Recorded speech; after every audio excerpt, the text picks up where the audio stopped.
kendileri efendim bu iş savaşla olmaz deyip Akil İnsanlar Komisyonu grubu kuralım deyip başbakanı ziyaret ediyorlar. Bu iş diyalogla çözülür, başka yolu yok diyorlar. Ama Oslo görüşme tutanaklarını ortalığa döküp, ki 6 ay önce yayınlanmış tutanaklarda, onların yeni haberi olmuş demek ki. O görüşme tutanakları ortalığa döküp müzakereyi mahkum etmeye çalışıyorlar. CHP'ye de sormak istiyorum. Siz diyalog derken neyi kastediyorsunuz peki?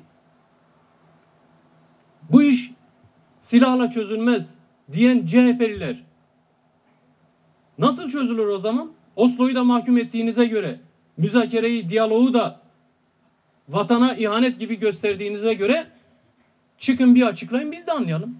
Diyalogtan ne anlıyorsunuz?